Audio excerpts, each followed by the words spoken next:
Ironically, however, the very innovations that are making possible dramatic improvements in human well-being are also creating new problems which raise the specter of an alarming and possibly catastrophic disaster to the biosphere we live in. And herein lies the dilemma that we all face. Let me illustrate. Improved public health has caused the world's infant mortality rate to decline by 60% over the last 40 years.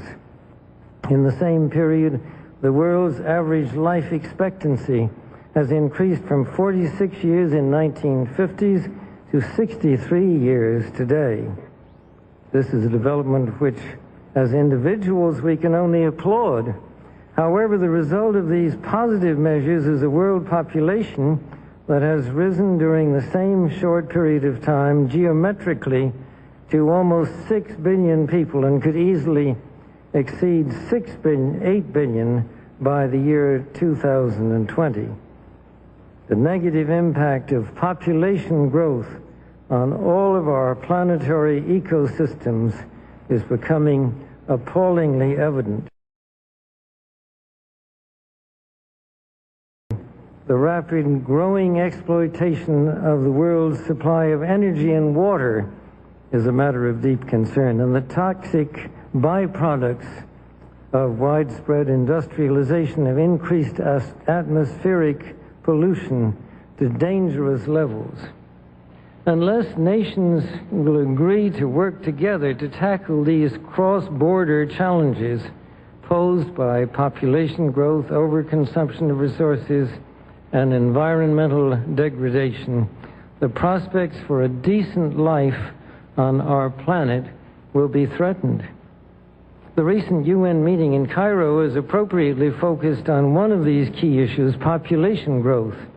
But the controversies which have erupted at the conference illustrate the problem of coming to grips with issues that are deeply divisive and which have a profound moral dimension.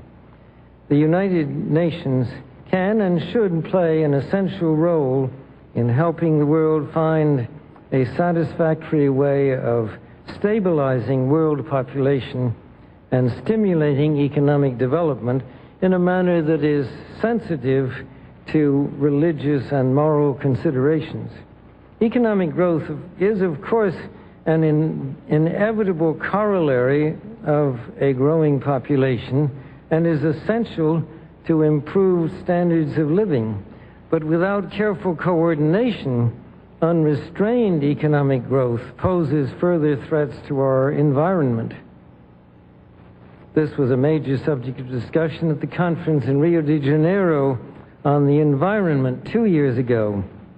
The focus then was on sustainable growth and global development. It was pointed out at the conference that growth is most efficiently managed by the private sector, but regulation of the process by national governments and international bodies is also needed. And once again, the United Nations should certainly be among the catalysts and coordinators of this process.